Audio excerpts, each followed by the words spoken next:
ओम शांति। आज 31 अगस्त 2024 का मुरली चिंतन है।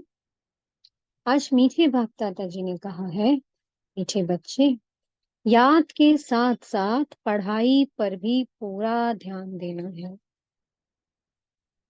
याद से हम पवित्र बनेंगे और पढ़ाई से विश्व का मालिक बनेंगे।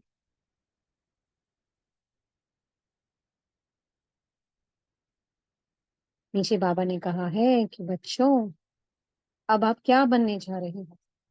नर से नारायण, नारी से लक्ष्मी। और वो हम कैसे बनेंगे? जो आत्मा इस पढ़ाई को बहुत अच्छे से करती है, वही सबसे ऊंचा पद पाती है। जैसे हमने देखा है, हमारी जैसे हद की पढ़ाई होती है, जो लौकिक पढ़ाई होती है, उसमें तो गारंटी भी नहीं है कि कोई अगर बैरिस्ट्री की पढ़ाई कर रहा है तो वो बहुत अच्छा ही बैरिस्टर बनेगा, उसकी बहुत अच्छी आमदनी होगी। कोई डॉक्टरी कर रहा है तो कोई बहुत अच्छा ही डॉक्टर बनेगा।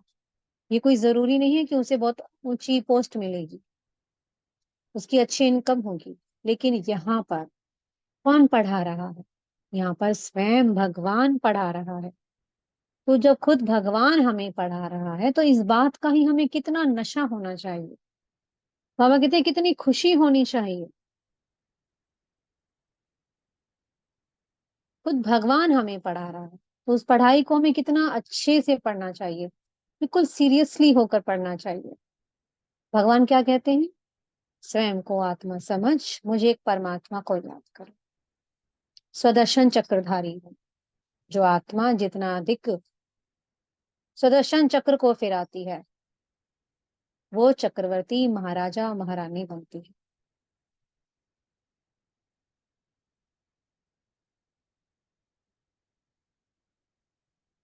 तो इसलिए सारा मदार है याद पर और पढ़ाई पर। बाबा ने कहा अगर किसी बच्चे ने याद कर लिया, बहुत अच्छे से याद कर लिया, पवित्र बन गया, लेकिन पढ़ाई नहीं की, वो विश्व का मालिक थोड़ी ना बन जाएगा। ब्राह्मण बन गया, ब्रह्मा कुमार ब्रह्मा कुमारी बन गया, लेकिन पढ़ाई अच्छे से नहीं पढ़ी तो ऊंचा पद नहीं मिलेगा। ये तो प्रजा की भी प्रजा है, उसको तो पाना ना पाना एक बराबर है ना। बात तो किसकी होती है? मर्तबे की होती है कि हमें कितना ऊंचा पद मिला है। और ऊंचा पद मिलता है पढ़ाई से। बाबा कहते हैं तुम्हें नशा होना चाहिए। हम क्या बनने जा रहे हैं? हम विश्व का मालिक बनने जा रहे हैं। हम लायक बनने जा रहे हैं। कैसे बन गए थे? हम नालायक बन गए थे, बेसमझ बन गए थे, पत्थर बुद्धि बन गए थे। जहां भी कुछ दिखता वहीं पे माथा टेकने लग गए थे। बाबा अब हमें माथा टेकने से, पैरों में पड़ने से छुड़ा देते हैं। सिर्फ एक बात कहते हैं, मुझे याद करो। और जो मैंने तुम्हें सृष्टि का चक्र बताया है उसे बुद्धि में बार बार फिराते रहो। बहुत बड़ी लॉटरी देते हैं बाबा। ऐसी लॉटरी कभी कोई किसी को किसी भी जन्म में नहीं मिलती है। जो इस संगम युग पर ईश्वरीय जन्म जब हमें मिलता है तब मिलती है। और वो भी कितनी बड़ी लॉटरी, 21 जन्मों के लिए। सिर्फ एक जन्म के लिए नहीं, 21 जन्मों के लिए। इसलिए बाबा ने कहा है कि अगर आपको मनुष्य से देवता बनना है, उस देवताई राजधानी में ऊंचा पद पाना है, तो इस पढ़ाई को, 84 के चक्कर को बुद्धि में फिरते रहना चाहिए। बाबा कहते हैं विश्व का मालिक तुम्हारे सिवाय कोई बना है क्या?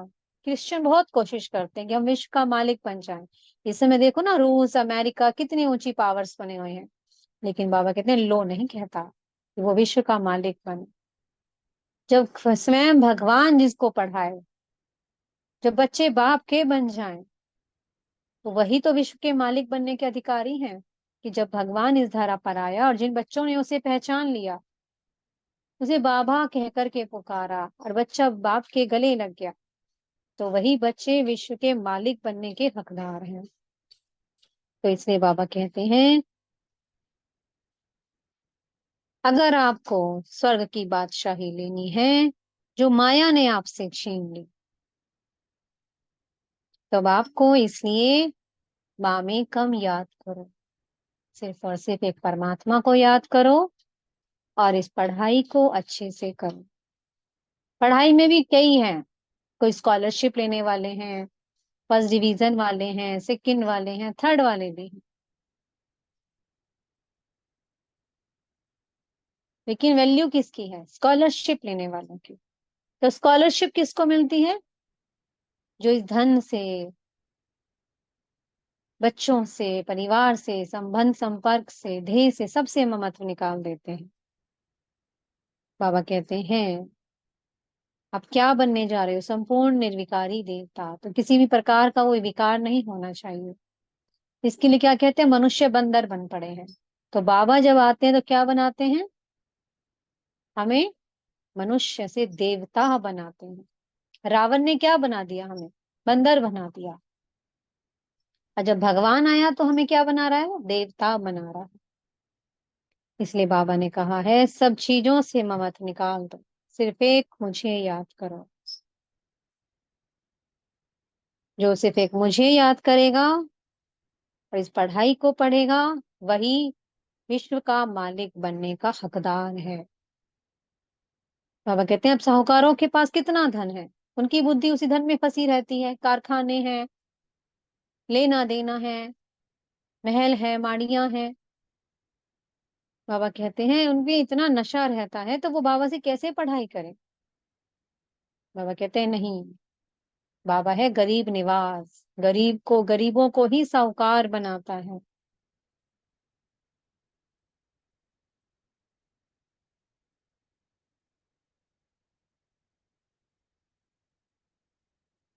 बाबा ने कहा कि त्रिमूर्ति, गोला और झाड़, ये चित्र नंबर 1 है।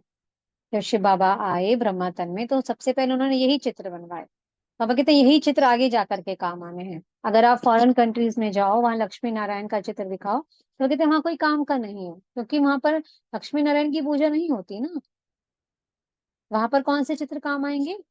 झाड़ का, गोले का। कैसे आप इस यात्रा में आए हो, कैसे आपने कैसे आत्मा 84 जन्मों की यात्रा पूरी करती है, कैसे एक एक धर्म आता गया। इसलिए बाबा कहते हैं, समझाते हैं बहुत अच्छे से कि कैसे ब्रह्मा ही विष्णु बनता है और विष्णु ही फिर ब्रह्मा बनता है। इसलिए बाबा कहते हैं अब तुम ब्राह्मण ही देवता बनने जा रहे हो।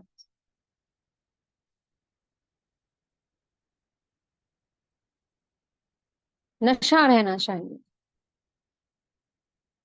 और नशा क्या करता है? उमंग उत्साह में बढ़ता है। जो आत्मा उमंग उत्साह में रहती है, खुशी के नशे में रहती है, तो आत्मा की याद भी बहुत सहज हो जाती है, पुरुषार्थ भी सहज हो जाता है, और वो आत्मा उतना ही ऊंची उड़ान उड़ती है। डबल लाइट बनने में उसे समय नहीं लगता है। मीठे सतगुरु जी ने आज वरदान दिया है, संतुष्टता की विशेषता द्वारा हर कड़े पेपर में भी सफल होने वाली दृढ़ता संपन्न भवा। तो ब्राह्मणों की विशेषता क्या है? संतुष्टता।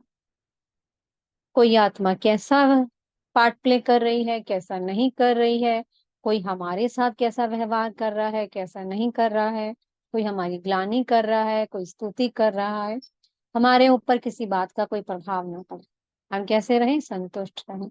हर एक आत्मा अपना पार्ट बजा रही है और ये ड्रामा हर कल्प का रिपीट हो रहा है। इसलिए नथिंग न्यू समझकर हर आत्मा के पार्ट को साक्षी निष्ठा होकर के देखते हुए सदा संतुष्ट रहना है। जो संतुष्ट रहते हैं वही सफलता को प्राप्त करते हैं। स्लोगन है, खुशनुमा वह है जिसके दिल में सदा खुशी का सूर्य उदय रहता है।